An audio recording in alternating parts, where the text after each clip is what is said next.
Hello दोस्तों, आइए आज हम लोग की एनपीओ की लास्ट क्लास। चलिए आज हम लोग इस चैप्टर को ख़त्म करेंगे। लास्ट क्लास कुछ हमने आपको होमवर्क दिया था, जो बड़े बड़े क्वेश्चन जिसमें complete income and expenditure, balance sheet सब बनाने थे। आइए पहले उस होमवर्क की चर्चा करते हैं। शुरू करते, बुक खोलिए। बुक में क्वेश्चन नंबर 34 तक हम लोगों ने कर लिया था। आइए आज शुरू करेंगे क्वेश्चन नंबर 35 से। तो चलिए शुरू करते हैं हम लोग। Question number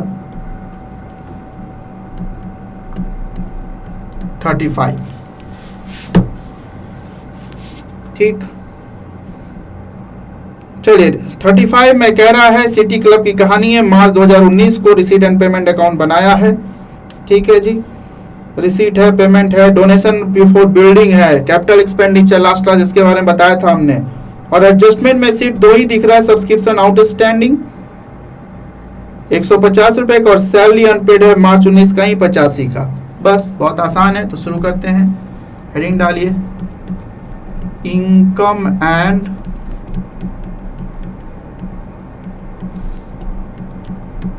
expenditure account. ठीक, for the year ending 31st March 2019। चलिए लाइन खींचे, ये लाइन खींच दिया हमने।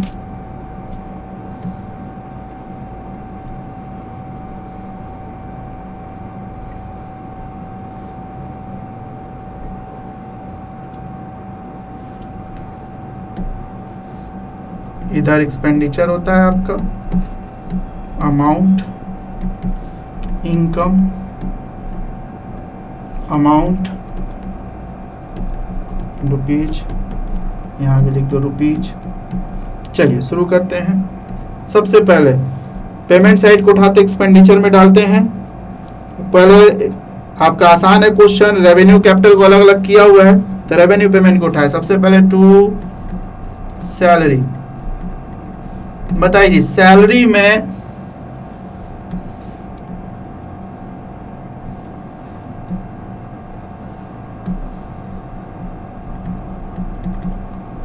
आउटस्टैंडिंग भी था, इसलिए इनर कॉलम में लिखेंगे इधर 900 और इसमें प्लस करेंगे आउटस्टैंडिंग को 85 रुपया और इस तरह से बताइए कितना आ जाएगा 985। ठीक, आगे बढ़िए। टेनिस रेवेन्यू है, सोचना ही नहीं है। टेनिस कितना 300। फिर आगे बढ़े, क्रिकेट, क्रिकेट कितना है 270। फिर आगे बढ़िए, इंश्योरेंस है, इंश्योरेंस पे ध्यान देंगे कि इंश्योरेंस करा पेड अप टू दिसंबर 2019। तो देखिए इंश्योरेंस के बारे में पहले ही बताया कि जरूरी नहीं है कि फाइनेंशियल ईयर के पहले दिन ही आप इंश्योरेंस कराएं। क्या 1 अप्रैल को हाँ आज इंश्योरेंस कराते हैं? इंश्योरेंस साल के बीच में कभी भी हो सकता है, और नॉर्मली जिस दिन आप इंश्योरेंस कराते हैं वो 1 साल के लिए आप उसको पे करते हैं। तो इस कारण से कुछ पार्ट आपका इस साल के लिए और कुछ एडवांस हो जाता है। जैसे इसी में देखिए कह रहे 31 दिसंबर 19 तक पेड हो गया, इसका मतलब निश्चित 1 जनवरी को इंश्योरेंस करवाया गया होगा और 1 जनवरी को आया। तो ऐसी स्थिति में देखिए इंश्योरेंस का अमाउंट तो 12 महीने के लिए ही है, लेकिन जनवरी, फरवरी, मार्च, 31 मार्च को आपका ये साल खत्म, तो 3 महीने का तो इस साल का, लेकिन 9 महीने का आपका एडवांस चला जाएगा। तो आइए जरा इसके लिए हम वर्किंग नोट कर सकते हैं। लिखें वर्किंग नोट, लिखिए नंबर 1 प्रीपेड इंश्योरेंस। एडवांस कोई बुलाया था, प्रीपेड इंश्योरेंस। तो देखिए ध्यान से, अप्रैल 19 टू दिसंबर 19 ये एडवांस पेमेंट है, जो कितने महीने के लिए 9 महीने का। तो इसीलिए जो हम प्रीपेड निकालेंगे वो कैसे निकालेंगे, तो बराबर कितना इंश्योरेंस का पे है 180, तो 180 बटा 12 करेंगे तो 1 महीने का, गुने 9 कर देंगे तो तो ये आ जाएगा 180 भागा 12 गुने 9, 135 रुपया। ये 135 आपका प्रीपेड इंश्योरेंस है। तो इस कारण से बताइए, यहाँ पे लिखेंगे टू इंश्योरेंस देंगे, इनर कॉलम में 180, लेकिन माइनस करेंगे प्रीपेड। कितना पेड हो गया था? 135 प्रीपेड है, तो इस तरह से सिर्फ 45 रुपया ही आपका इनकम एक्सपेंडिचर में आएगा, माना जाएगा। प्रिंटिंग टू प्रिंटिंग, बताइए प्रिंटिंग कितना? 225। Sundry expenses to sundry expenses, बताइए सन्ड्री एक्सपेंसेज कितना? 75 रुपया। बस इधर खत्म, सैलरी ले लिया। अब आइए बाय। सबसे पहले रिसीट साइड में डोनेशन फॉर बिल्डिंग लाइफ में, भाई सब तो मैच फंड, ये सब कैपिटल बैलेंस शीट में देखेंगे। रेवेन्यू शुरू हो रहा है सब्सक्रिप्शन से, जो कह रहा है इंक्लूडिंग 50 रुपए 1920। तो साल तो 18-19 है, क्योंकि 31 मार्च 19 का रिसीट पेमेंट है। तो अगर 19-20 का आपको मिल गया तो वो एडवांस है, तो माइनस करेंगे, 1600 में माइनस होगा। साथ ही साथ नीचे दिया 150 रुपये आउटस्टैंडिंग, तो पहले लिखे बाय सब्सक्रिप्शन, कितना मिला? 1600, तो इनर कॉलम में लिखे 1600, इसमें प्लस करें आउटस्टैंडिंग प्लस करें कितना? 150। तो इस तरह से ये हो जाएगा यहीं पे लिखें 1750, क्योंकि अभी एक और चीज अभी इसमें से माइनस करना होगा हमें, क्या? एडवांस। बताइए कितना एडवांस है? 50 रुपया। तो इस तरह से बताइए यहाँ कितना आएगा? 1700 रुपया। ठीक, आगे बढ़े। इंटरेस्ट ऑन सिक्योरिटीज लिखते चले आप, bye interest on securities,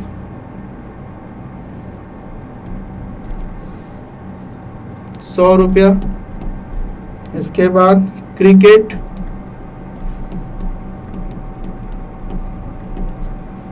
cricket 200। ठीक, उसके बाद टेनिस 250। इसके बाद सनरीज, बाय सनरीज, बताइए 50 रुपया। सनरीज एक्सपेंसेज भी है, रिसीट भी है, खत्म, सारा चीज ले लिया। तो इधर फटाफट आप टोटल कीजिए, तो लीजिए 1700 प्लस 100 प्लस 200 प्लस 250 प्लस 50, इधर आ जाएगा 2300। तो आइए खर्चा साइड भी 2300 आना चाहिए। 985 plus 300 plus 270 plus 45 plus 225 plus 75, इधर लेकिन 1900 आया, तो इसका मतलब 400 रुपया। बताइए क्या हो जाएगा? टू सरप्लस, तो इधर लिख दीजिए 2300। बस इस तरह से हमारा इनकम एंड एक्सपेंडिचर तैयार हो गया। ठीक, कई बार बनाया भी आपने, वैसे ही बना है इनकम एंड एक्सपेंडिचर। अब आइए इसके बाद फटाफट इसका बैलेंस शीट भी बना दें। तो आइए नेक्स्ट पेज पे।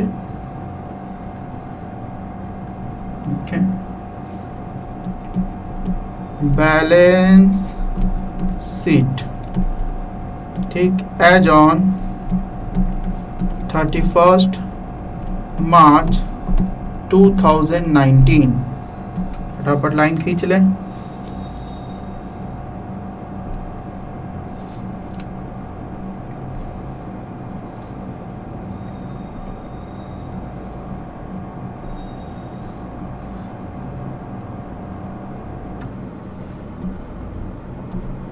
इधर लायबिलिटीज, इसमें अमाउंट, यहाँ असेट्स, यहाँ अमाउंट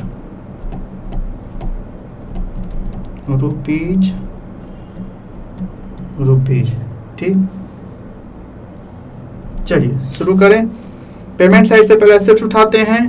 तो देखिए बिल्डिंग और बिल्डिंग फंड, इसके बारे में बताया था कि बिल्डिंग फंड के लिए डोनेशन हमें मिला है बिल्डिंग के लिए 25,000, उससे हमने बिल्डिंग पे पेमेंट कर दिया 20,000, तो 20,000 का तो पहले एसेट्स आएगा ही आएगा, और उतना ही का बिल्डिंग फंड में से घट के कहाँ चला जाएगा, कैपिटल फंड में।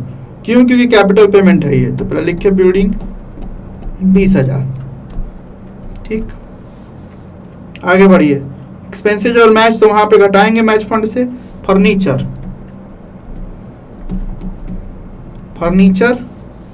1,050, ठीक।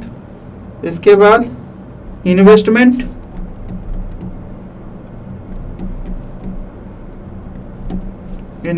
आ गया 9,000, ठीक। बीच में रेवेन्यू पेमेंट है, और लास्ट में देखिए बैलेंस शीट, वो क्या होता है, कैश होता है। कैश कितना है, 1,750, ठीक।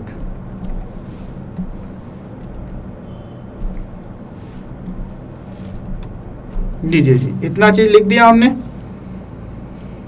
अब आइए पहले रिसीट साइड भी लिख देते हैं। तो सबसे पहले देखिए डोनेशन फॉर बिल्डिंग है, यही ध्यान से समझिएगा। बताइए इनर कॉलम में लिखूंगा कितना, 25,000, लेकिन इस 25,000 में से माइनस करूंगा मैं बिल्डिंग कंस्ट्रक्शन को, क्योंकि 20,000 का आपका बिल्डिंग हो चुका है कंस्ट्रक्ट, तो इसी फंड में से ना ले गए होंगे, तो अब फंड कितना बचेगा, 5,000। लेकिन कैपिटल एक्सपेंडिचर है, इसलिए बिल्डिंग को फिर कैपिटल में जोड़ना होगा, यानी कैपिटल फंड में आ जाता है, ठीक। आइए लाइफ मेंबरशिप फीस को भी कैपिटल में जोड़ सकते हैं, या अलग से भी लिख दीजिए। लाइफ मेंबरशिप फीस बताइए कितना, 2,000, ठीक। मैच फंड बताइए इनर कॉलम में लिखूंगा मैं कितना, 5,000, और इसमें से कुछ खर्चा हुआ है कितना, 450, तो माइनस करूंगा मैच एक्सपेंसेज को, मैच एक्सपेंसेज कितना, 450, तो बताइए कितना आएगा, 4,550, ठीक है। आगे बढ़िए। ये हो गया रेवेन्यू रिसीट्स में से कुछ लेना नहीं है, बस खत्म। अब एडजस्टमेंट का सोच लीजिए।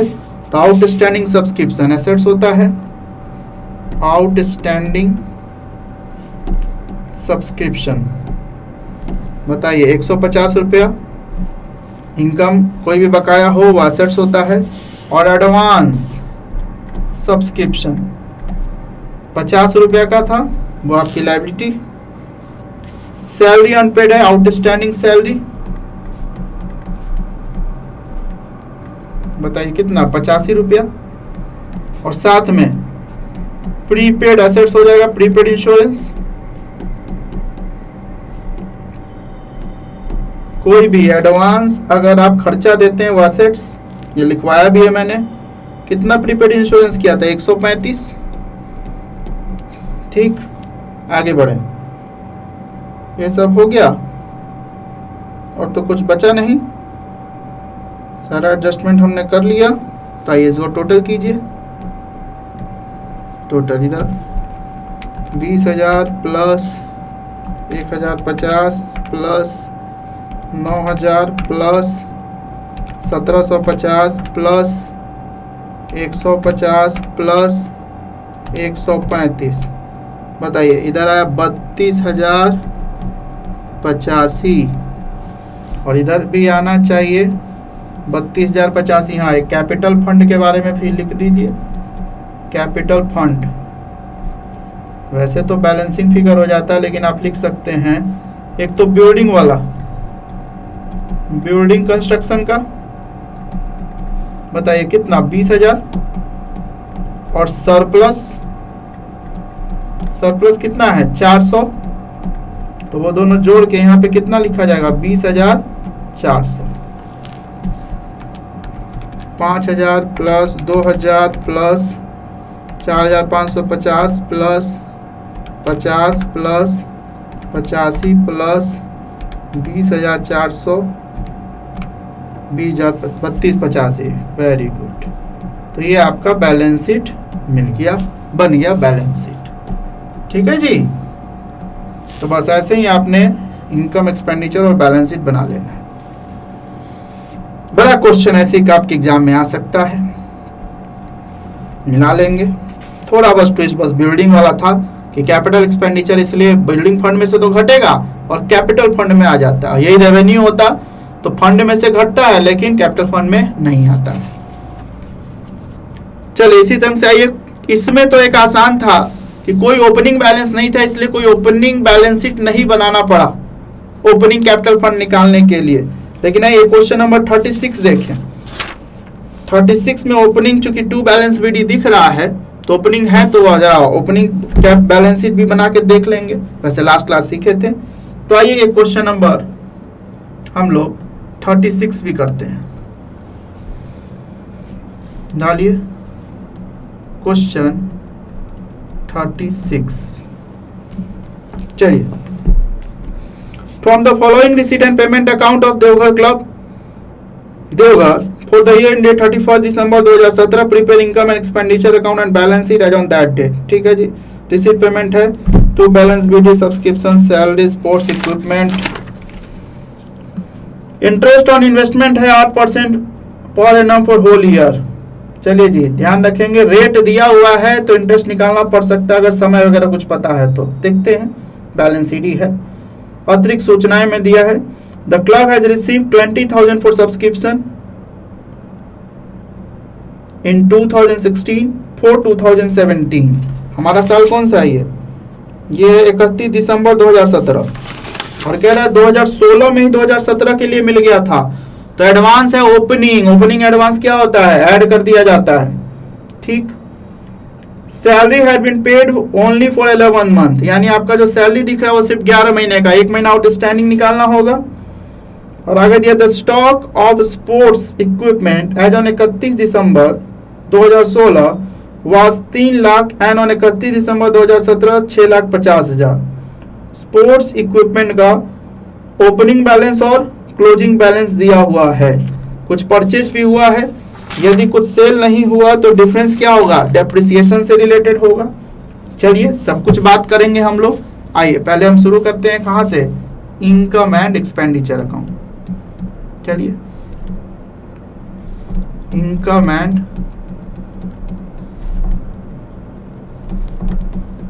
Expenditure account for the year ended 31 दिसंबर है 2017। तो 31 दिसंबर 2017। ठीक है, लाइन खींचे।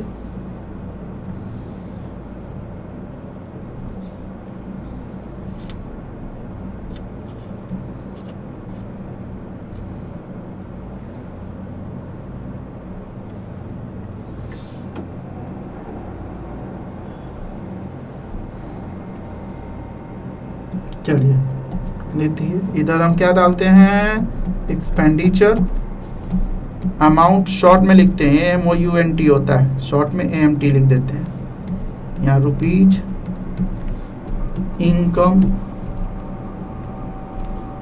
Amount, rupees. ठीक। आइए, पेमेंट साइड एक्सपेंसेस होता है तो शुरू करें। छोटा है क्वेश्चन, कोई बहुत नहीं है। सैलरी तो 2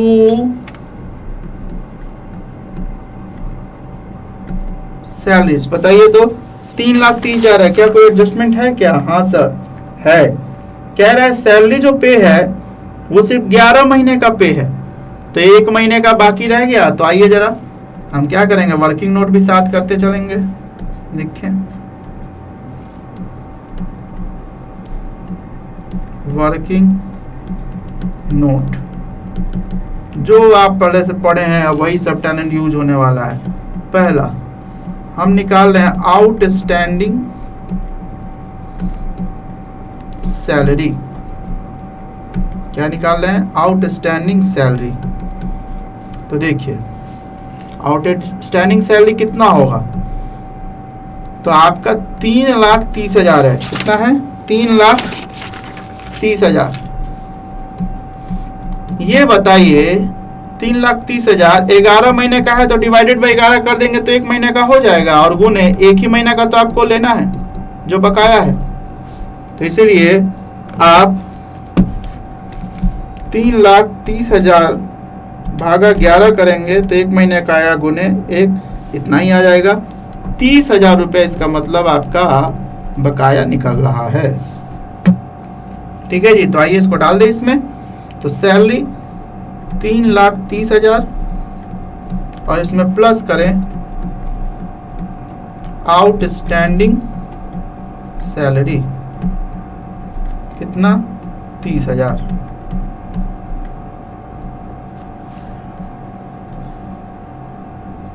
ठीक, तो इस तरह से ये हो जाएगा 3,60,000। ठीक, आगे बढ़िए। सैलरी हो गया। अब आगे स्पोर्ट्स इक्विपमेंट तो जाएगा बैलेंस शीट में। ठीक, बाकी बैलेंस ही हो गया, तो खर्चे में एक ही खर्चा दिखा। ठीक है जी, जितना होगा उतना ही करेंगे, कम खर्चा अच्छी बात है। इनकम में सब्सक्रिप्शन, तो देखिए जी बाय सब्सक्रिप्शन, सब्सक्रिप्शंस बताइए कितना है? तो सब्सक्रिप्शन है 6,60,000। इनर कॉलम में ही लिखेंगे क्योंकि कुछ एडजस्टमेंट भी है। 6,60,000 का देखिए इधर क्या कहता है, द क्लब रिसीव्ड 20,000 रुपये फॉर सब्सक्रिप्शन इन 2016 फॉर 2017। एक ही एडजस्टमेंट दिख रहा है कि 2016 में 2017 का 20,000 मिला था, यानी ओपनिंग एडवांस है।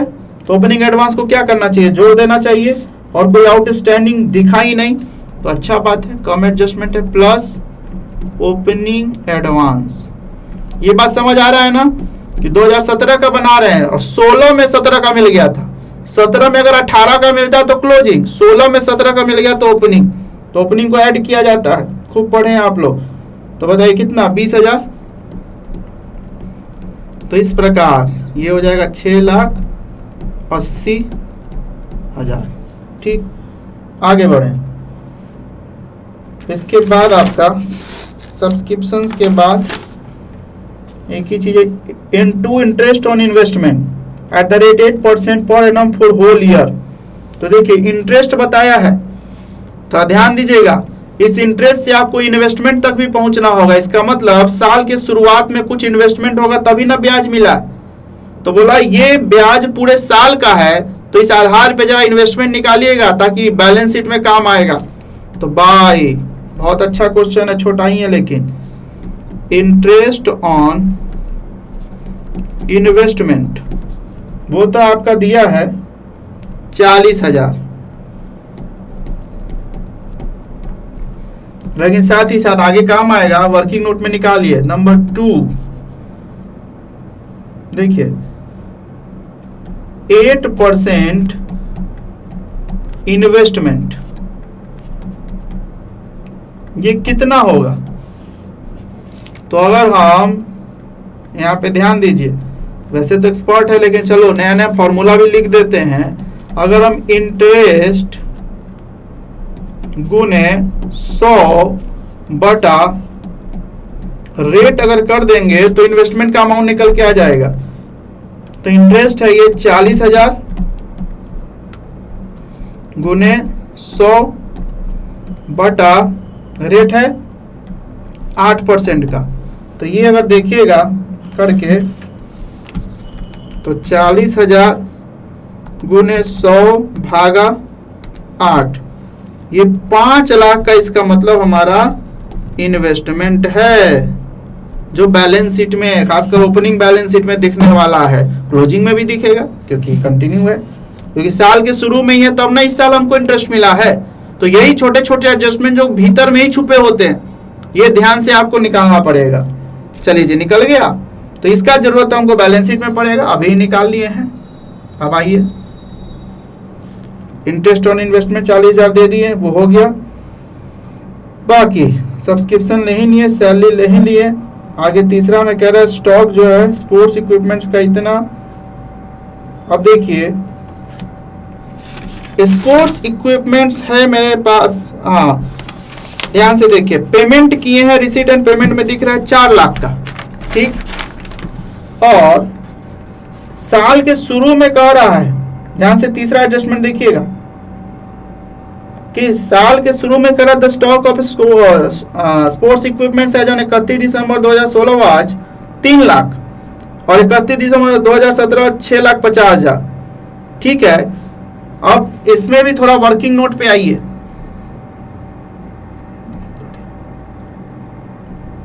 इसमें भी जरा वर्किंग नोट पे आएंगे आप।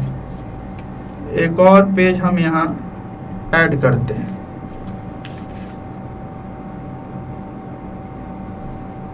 Working note number 3। देखिए ध्यान से, मैं ढूंढने की कोशिश कर रहा हूं depreciation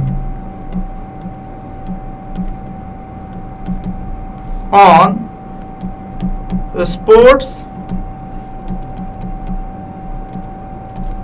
equipment, depreciation on sports equipment. ध्यान से देखिए कैसे, तो सर ओपनिंग स्टॉक है हमारे पास,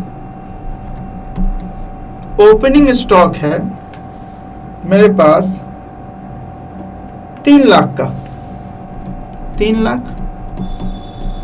अब इस साल हमने परचेज भी किया है, पेमेंट किया, इसका मतलब परचेज हुआ, परचेज ऑफ स्पोर्ट्स इक्विपमेंट। बताइए कितना, तो दे रहा है 4 लाख रुपया, 4 लाख। तो अगर पहले से 3 लाख और अब 4 लाख, तो टोटल मिला के हमारे पास होना कितना चाहिए, 7 लाख होना चाहिए, 7 लाख। लेकिन कहता है क्लोजिंग में कितना है, 6,50,000। या तो बेचते तो हमें दिखता रिसीट एंड पेमेंट में कि सेल ऑफ स्पोर्ट्स इक्विपमेंट्स हुआ है, लेकिन कोई सेल नहीं हुआ, तो 7 लाख की चीज की वैल्यू 6,50,000 हो गई। इसका मतलब क्या, कहां गया पैसा, तो डेप्रिसिएशन है, तो इसीलिए लेस करें। हाँ सेल होता तो मैं सेल से भी ढूंढ सकता था, उसको एडजस्ट करता, लेकिन सेल भी नहीं दिख रहा। Less closing stock of sports equipment कितना, 6,50,000।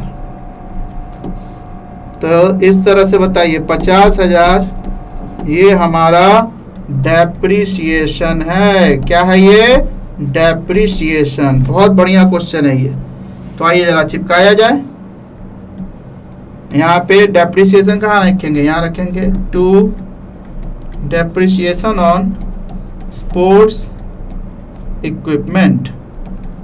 बताइए कितना, 50,000 अभी कैलकुलेट किया था आपने, ठीक। आगे बढ़े बस, और अब कुछ दिख नहीं रहा है, तो चलिए, छोटा है लेकिन बड़ा मजेदार है, बहुत सारे एडजस्टमेंट डाले हैं इन्होंने। तो 6,80,000 और 40,000 जोड़े तो ये हो जाएगा 7,20,000।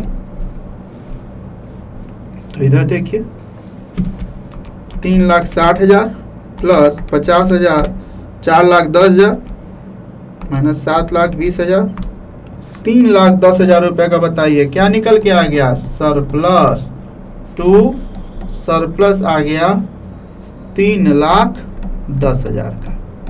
तो लीजिए जी आपका इनकम एंड एक्सपेंडिचर अकाउंट, बहुत छोटा लेकिन बहुत अच्छा एडजस्टमेंट सिखाया है आपको, वो तैयार हो गया।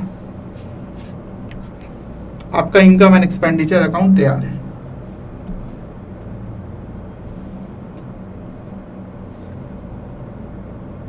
हो गया जी। तो चलिए अब इसमें हम क्या बना दें, बैलेंस शीट। अब बैलेंस शीट में ध्यान देखिए, चूंकि ओपनिंग बैलेंस दिया हुआ है तो इसलिए हम लोग ओपनिंग बैलेंस शीट भी बनाएंगे। तो आइए बनाएंगे हम लोग, हेडिंग डालें। पहले हम बनाएंगे ओपनिंग बैलेंस शीट। ये ध्यान रखिएगा, ओपनिंग बैलेंस शीट कब बनेगा, तो एज ऑन साल के शुरू में ही, दिसंबर 17 तो 1 जनवरी 2017 को ही बन जाएगा। ये पहला दिन साल के ओपनिंग में बन रहा है ये। ठीक, खींचे। आइटम तो ज़्यादा नहीं है लेकिन है फिर भी, तो इसीलिए बनाना तो पड़ेगा आपको।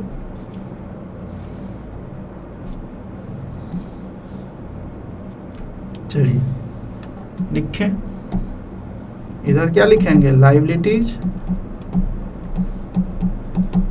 इधर amount rupees, assets amount rupees.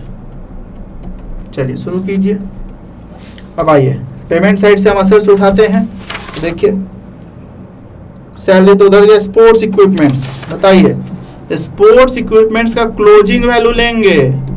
Sports equipments बताइए तो कितना बचा हुआ है, क्लोजिंग करा 6,50,000, तो ले लिया जाएगा 6 लाख।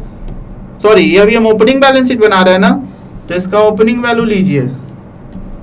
ओपनिंग में बताइए कितना था स्पोर्ट्स इक्विपमेंट्स, ओपनिंग था 3 लाख का। ध्यान देंगे जो ओपनिंग, चूंकि ओपनिंग बैलेंस शीट में ओपनिंग वैल्यू देखिए, ऊपर में देखिए टू बैलेंस बीटी, इसको तो सबसे पहले ले लेना चाहिए। रिसीट पेमेंट में हुए टू बैलेंस बीटी, वो कैश का ओपनिंग होता है। कैश का ओपनिंग कितना, 1,90,000। ये छूटने की पूरी संभावना होती है, इसलिए सबसे पहले ले लो 1,90,000। ठीक, अब इसके बाद देखिए रिसीट पेमेंट तो कुछ भी नहीं उठाना होता, ओपनिंग फिगर ढूंढिए। The club has received 20,000 for subscription point 2016। तो देखिए ओपनिंग एडवांस है, जो भी ओपनिंग होगा वो लेंगे। तो बताइए एडवांस आपका किधर जाता है, लायबिलिटी साइड में, तो ओपनिंग एडवांस है ना, एडवांस सब्सक्रिप्शन। बताइए कितना रुपए एडवांस सब्सक्रिप्शन है, 20,000, तो 20,000 यहाँ पे लिखेंगे। ओपनिंग फिगर जो मिले ले लीजिए। Salary has been paid for में नहीं, क्लोजिंग में था। स्पोर्ट्स इक्विपमेंट्स का ओपनिंग फिगर हमने नहीं लिया है। इन्वेस्टमेंट ध्यान रखिएगा, ढूंढा था हमने, बताइए कितना का, 5 लाख का। देखिएगा हमने ये 8% इन्वेस्टमेंट ढूंढ के निकाले थे 5 लाख, वही 5 लाख एसेट्स में ओपनिंग में जाएगा। तो यहां पे लिखेंगे इन्वेस्टमेंट 5 लाख। ठीक, और हमें ओपनिंग कोई फिगर दिख नहीं रहा है, तो आइए जोड़ दीजिए। कोई भी ओपनिंग बैलेंस वो लेके आएंगे, एसेट्स होगा लायबिलिटी होगा, ये तो आप लोग सीख चुके हैं अच्छे से। 3 लाख कैश, हमेशा याद रखिएगा रिसीट एंड पेमेंट का जो बैलेंस ओपनिंग बैलेंस होता है वही कैश होता है, उसको जरूर ले लेना चाहिए, वो छूटने की संभावना होती है। 3 लाख प्लस 1,90,000 प्लस 5 लाख, ये 9,90,000। ठीक, तो इधर भी आना चाहिए 9,90,000। लेकिन बताइए है कितना, 20,000। इसका मतलब हो गया कि कैपिटल फंड जो बताइए क्या है, ये बैलेंसिंग फिगर है, ये 9,70,000 है। कैसे लिया हमने, तो ये है बैलेंसिंग फिगर। बस आपका ये ओपनिंग बैलेंस शीट बन गया। जो जो ओपनिंग बैलेंस था हमने वो ले लिया। ठीक, अब आइए नॉर्मल बैलेंस शीट बना लीजिए। तो चलिए normal balance sheet, balance sheet as on, बताइए कब, 31 दिसंबर 2017 को। ठीक है, लाइन खींचिए।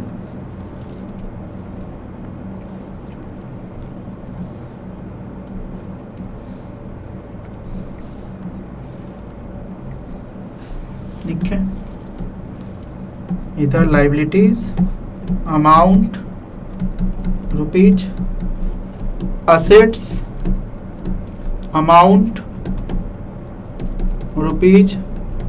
चलिए शुरू करें फटाफट। अब तो क्लोजिंग फिगर अब लेना है। सबसे पहले फिर मैं ले लेता हूं, जो आपके रिसीट पेमेंट का क्लोजिंग बैलेंस होता है वो कैश होता है नॉर्मल बैलेंस शीट का, वो मैं ले लेता हूँ, 1,60,000 दिख रहा है, इसलिए कि ये छूटने की संभावना होती है। आगे बढ़े, बाकी देखिए स्पोर्ट्स इक्विपमेंट्स दिख रहा है मुझे, स्पोर्ट्स इक्विपमेंट्स क्लोजिंग बैलेंस बताइए कितना है, 6,50,000। ठीक, और बताइए एसेट्स खत्म, एक इन्वेस्टमेंट है, कुछ नहीं बोला है तो उतना का उतना रह जाएगा। इन्वेस्टमेंट बताइए कितना था, 5 लाख, और कुछ नहीं। अब आइए आउटस्टैंडिंग का कुछ चक्कर है, वो सब देखिए। सैलरी आउटस्टैंडिंग बताइए, इधर लिखेंगे सैलरी आउटस्टैंडिंग, बताइए 1 महीने का निकाला था ना, देखिए तो कितना निकाले थे, 30,000 दिख रहा है, ये रहा 30,000। तो आइए यहाँ लिख देंगे हम 30,000, सब क्लोजिंग का। सब्सक्रिप्शन तो ओपनिंग का था, सैलरी हो गया, इक्विपमेंट्स का हो ही गया,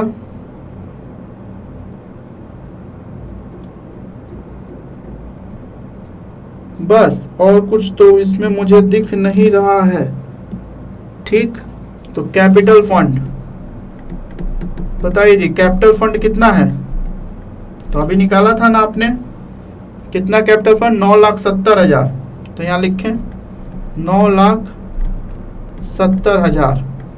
ठीक, इसमें प्लस कीजिएगा क्या, सरप्लस, बताइए तो सरप्लस कितना आया है, तो यहाँ निकाला था ना सरप्लस 3,10,000, तो 3,10,000 यहाँ जोड़ दीजिए, ये दोनों जोड़ के देखिए कितना हो रहा है, 9,70,000 प्लस 3,10,000 कितना हो गया, 12,80,000, 12,80,000। बस, बाकी आउटस्टैंडिंग सब्सक्रिप्शन वगैरह ऐसा कुछ है ही नहीं। एडवांस सब्सक्रिप्शन है तो ओपनिंग है तो ओपनिंग में चला गया, क्लोजिंग है ही नहीं, बस खत्म हो गया। तो अब आइए इसको जोड़िए, इधर देखिए 1,60,000 प्लस 6,50,000 प्लस 5 लाख, 13,10,000। और इधर भी देखिए आना चाहिए कितना, 13,10,000, 30,000 प्लस 12,80,000, इस तरह से इधर भी कितना आया, 13,10,000। बस क्वेश्चन खत्म। तो बताइए जी, इसमें फुल प्लेस सारा चीज था और एडजस्टमेंट भी बहुत बढ़िया था, तो ध्यान से मिला लेंगे। ठीक इसी तरह क्वेश्चन नंबर 37 और 38 है, ऐसे ही full fledged income expenditure balance sheet आपको बनाना है। तो इन दोनों का आंसर मैं असाइनमेंट में डाल दूंगा, कोई डाउट होगा तो डाउट आप जरूर पूछिएगा। और इस तरह से यहाँ चैप्टर ये हम लोगों का खत्म होता है।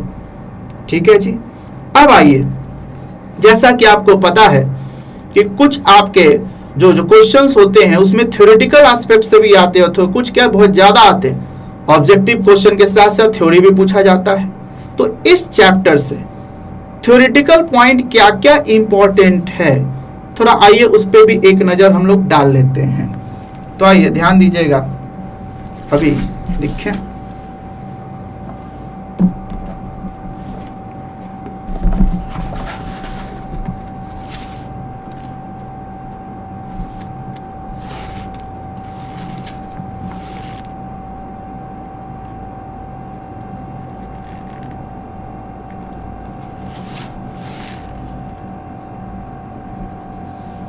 चलिए इसमें क्वेश्चंस भी बताएंगे हम, पहले लिखें। चलिए हेडिंग डालिए, इंपॉर्टेंट थ्योरेटिकल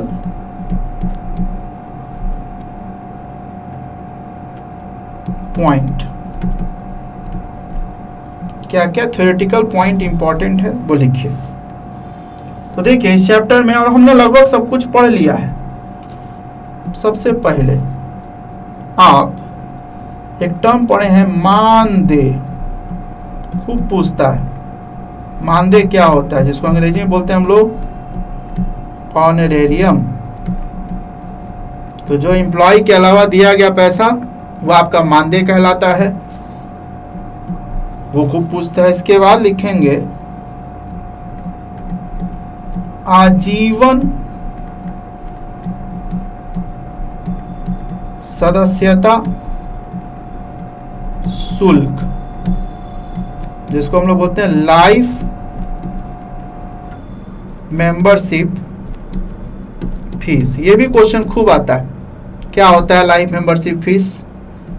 बताया हमने कि मेंबर बनने के लिए आपने जो फीस लिया, होल लाइफ मेंबर बनाया, तो आजीवन सदस्यता शुल्क होता है। आगे बढ़िए, एक आपसे क्वेश्चन खूब आएगा, कोष आधारित लेखांकन।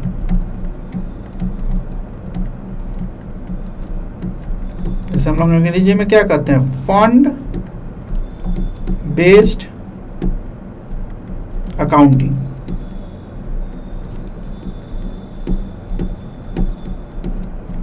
ये भी खूब पूछता है, फंड बेस्ड अकाउंटिंग पढ़ाया था हम लोगों ने, पूरा फुल पेज से पढ़ा था। इसके बाद एक टर्म्स समर्पित निधि, जिसे हम लोग इंडोमेंट फंड कहते हैं।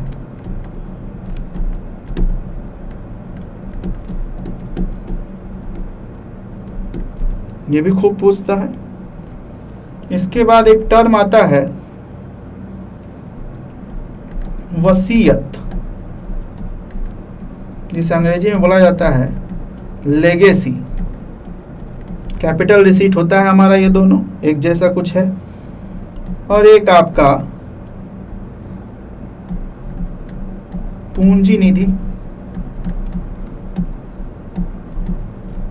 जिसे अंग्रेजी में कहते हैं कैपिटल फंड। तो ये कुछ टर्म्स हैं जो खूब एग्जाम में आते हैं, ध्यान से नोट कर लेंगे आप लोग। एक आपका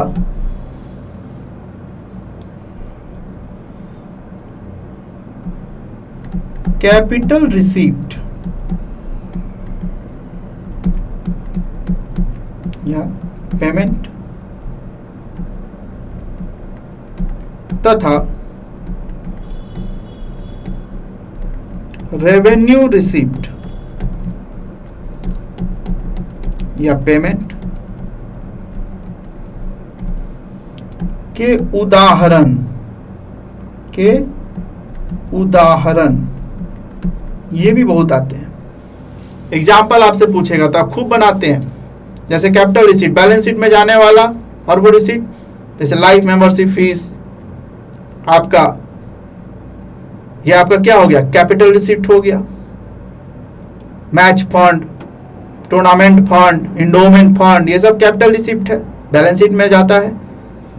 कैपिटल पेमेंट जो असेट साइड में, जो बैलेंस शीट में जाता है, फर्नीचर, मशीनरी, ये सब आपका क्या है, कैपिटल पेमेंट है। Revenue receipt, income and expenditure में जो इनकम साइड में आएगा, सब्सक्रिप्शन, एंट्रांस फीस, ये सब क्या रेवेन्यू रिसीट है। ठीक इसी तरह से revenue payment, income and expenditure का पेमेंट, सैलरी, वेजेस, रेंट, ये सब क्या है, रेवेन्यू पेमेंट है। तो उसका उदाहरण 2-3 पूछ देता है आपसे, तो आप खूब इनकम एक्सपेंडिचर बैलेंस शीट बनाते हैं तो ये कॉन्सेप्ट क्लियर है, आराम से बता सकते हैं। आइए एक नजर डालें। अब देखिए इसमें फंड बेस्ड अकाउंटिंग तो आप अच्छी तरह जानते हैं, इसको पूरा हम लोगों ने टॉपिक को लिखा था, थ्योरी भी लिखा था। बाकी को चलिए एक नजर हम लोग फटाफट कुछ इसका थ्योरेटिकल पॉइंट लिख लेते हैं। तो चलिए ये नोट कर लिया। इसमें आइए सबसे पहले हम बात करते हैं, हेडिंग डालें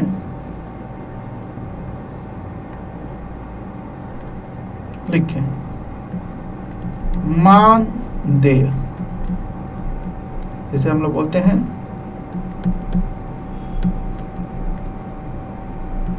ऑनरेरियम। मानदेय ऑनरेरियम लिखे क्या होता है, लिखे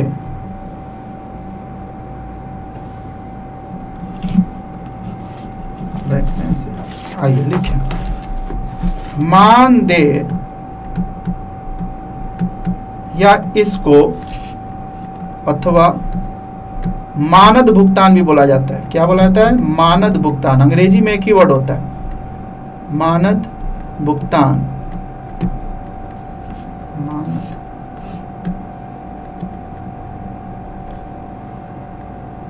मानद भुगतान। मानद भुगतान वह भुगतान है जो संस्था के, लिखते चलेंगे आप लोग, संस्था के ऐसे व्यक्ति को, संस्था के ऐसे व्यक्ति को दिया जाता है, ऐसे व्यक्ति को दिया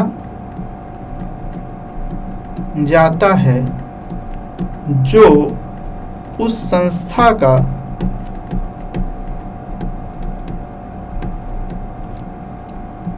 कर्मचारी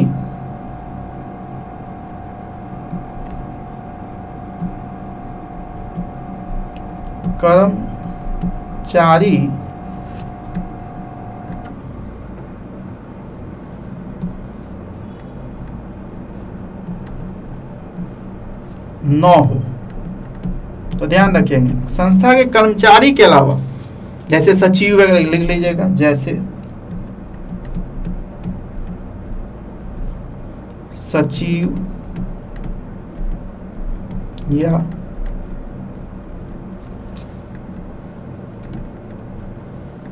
सचिव या कलाकार को किया गया भुगतान, वो आपका मानदेय कहलाएगा। ठीक है जी। इसके बाद आइए लिखे जरा लाइफ मेंबरशिप फीस। अंग्रेजी हिंदी में कहते हैं उसको आजीवन सदस्यता शुल्क। Life membership fees. ठीक है जी। देखिए लाइफ मेंबरशिप फीस क्या, नाम ही से क्लियर है कि संस्था किसी को मेंबर बनाती है फॉर लाइफ, और उसके लिए जो शुल्क लेती है वही शुल्क क्या कहलाता है? आजीवन सदस्यता शुल्क, लाइफ मेंबरशिप फीस। तो लिखिए गैर लाभकारी संस्था, गैर लाभकारी संस्था यदि किसी व्यक्ति को पूरे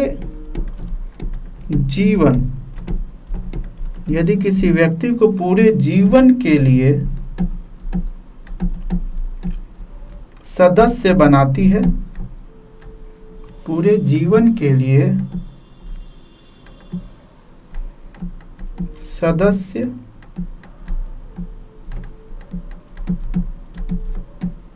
बनाती है, पूरे जीवन के लिए सदस्य बनाती है, तो उसके लिए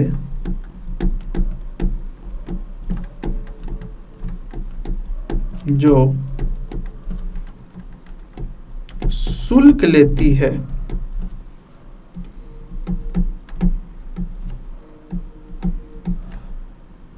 वह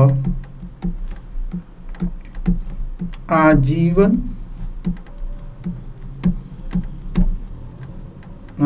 सदस्यता शुल्क, आजीवन सदस्यता शुल्क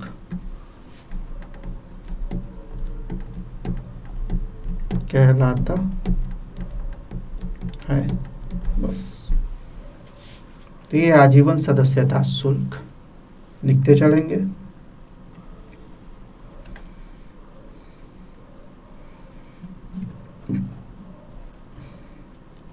लिख लिया? चलिए आगे बढ़े। एक लिखें समर्पित निधि। समर्पित निधि जिसको अंग्रेजी में बोलते हैं इंडोमेंट फंड। ठीक, अब देखिए ये क्या है। तो ये भी फंड आपको वसीयत गिफ्ट में आता है, जो किसी विशेष संपत्ति को खरीदने के लिए ये आपका फंड रहता है। किसी विशेष संपत्ति के लिए इसको डिवोट किया जाता है, इसीलिए इसको इंडोमेंट फंड, समर्पित निधि कहते हैं। तो लिख लीजिए इसके बारे में भी। लिखें, जब कोई बड़ी राशि, जब कोई बड़ी राशि किसी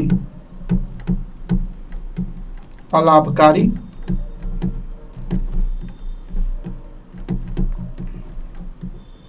संस्था को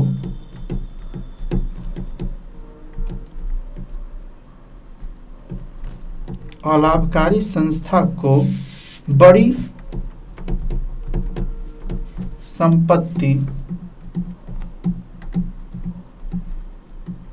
संपत्ति खरीदने के लिए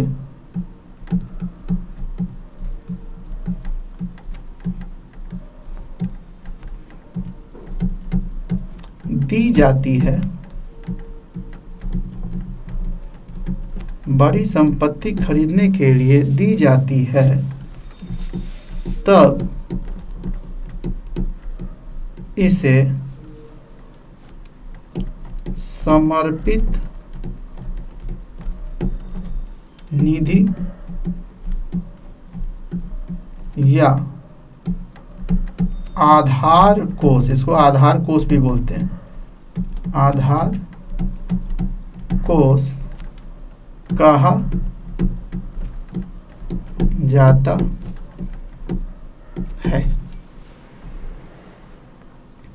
ठीक, एक लाइन और लिख लीजिएगा। बताइए यह किस तरह का आपका रिसीट माना जाएगा? पूंजीगत आय माना जाएगा। तो लिख लीजिएगा, यह संस्था के लिए,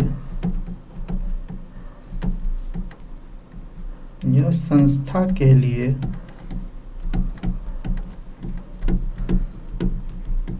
पूंजीगत आय है। बस, यह संस्था के लिए पूंजीगत आय है।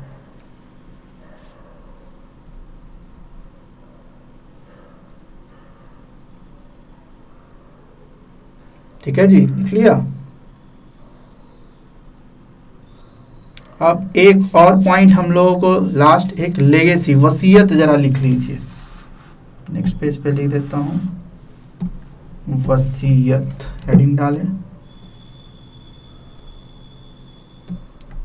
वसीयत जिसको अंग्रेजी में बोलते हैं हम लोग लेगेसी।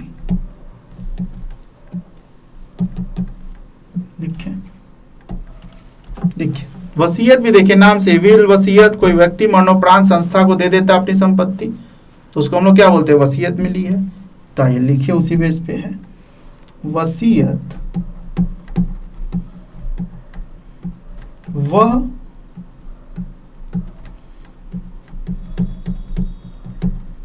राशि है जो गैर लाभकारी संस्था को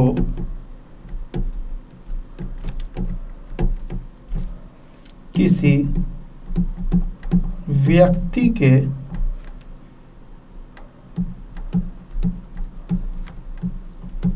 मरणोपरांत, किसी व्यक्ति के मरणोपरांत वसीयतनामा जिसे अंग्रेजी में क्या बोलते हैं, विल, इसी को अंग्रेजी बोला जाता है विल। वसीयतनामा के कारण, वसीयतनामा के कारण प्राप्त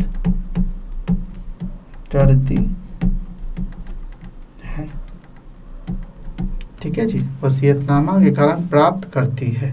बस एक लाइन इसमें भी लिख लेंगे। सामान्यतः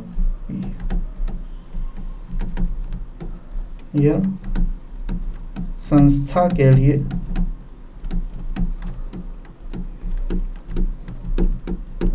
पूंजीगत आय है। बस इस तरह से हमने सारे थ्योरेटिकल एस्पेक्ट जो भी थे वो सब हम लोगों ने देख लिया। बाकी एग्जाम्पल तो हमने बता ही दिया उस ढंग से, तो इसको भी अच्छे से पढ़ लेंगे। जो 2 क्वेश्चन बच गए उसका मैं असाइनमेंट में आंसर डाल दूंगा। इसके बाद भी यदि कोई डाउट आए तो प्लीज चैट के थ्रू अपना डाउट जरूर पूछें। तो इस तरह से एक बड़ा चैप्टर हम लोग का एनपीओ आज समाप्त होता है।